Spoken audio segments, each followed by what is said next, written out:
dans la vérificatrice générale. En question principale, je reconnais maintenant la députée de Sainte-Marie-Saint-Jacques. La parole est à vous, on vous écoute. Merci, Madame la Présidente.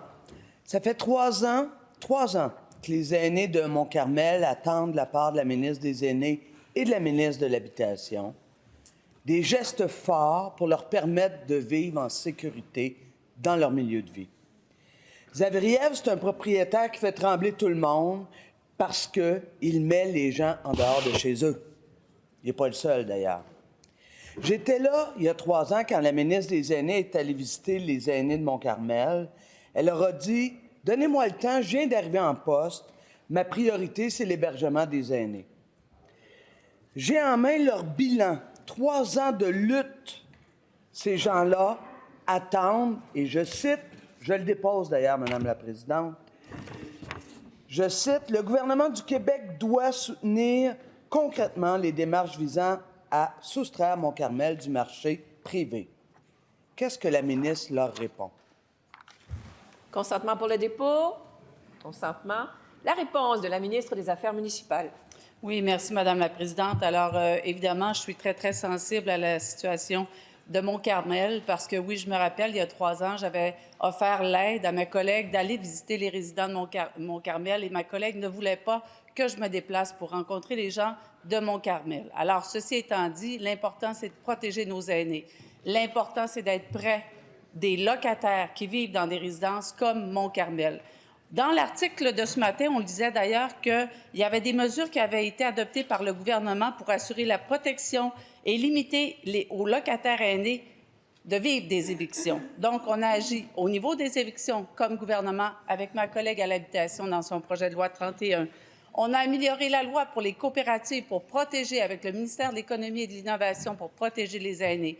Il y a eu également toute l'amélioration pour les centres d'assistance et d'accompagnement aux plaintes, pour protéger les aînés dans leur résidence. Il y a eu plusieurs mesures également pour les évictions au tribunal administratif du logement.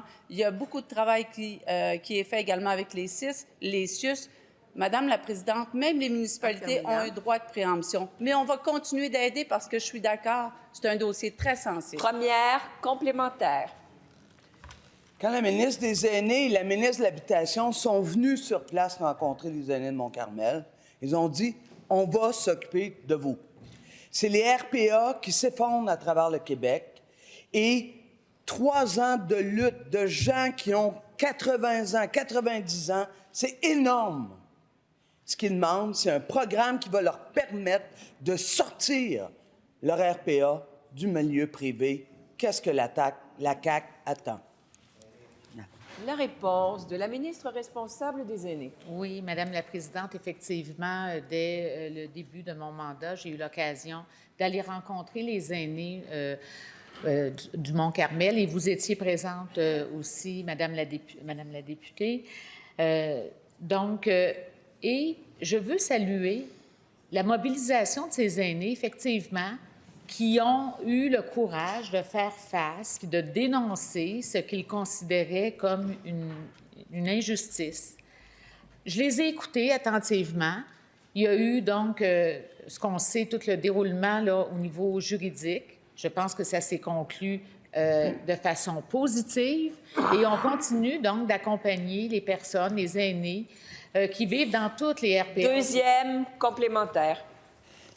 Madame la Présidente, les aînés de Mont-Carmel, ça fait, je réitère, 3 ans qu'elles se battent. Ça n'a pas de bon sens d'être obligé de se battre à 90 ans pour s'assurer d'avoir des services de sécurité et un toit sur la tête qui répond à leurs besoins. Ça s'appelle un milieu de vie.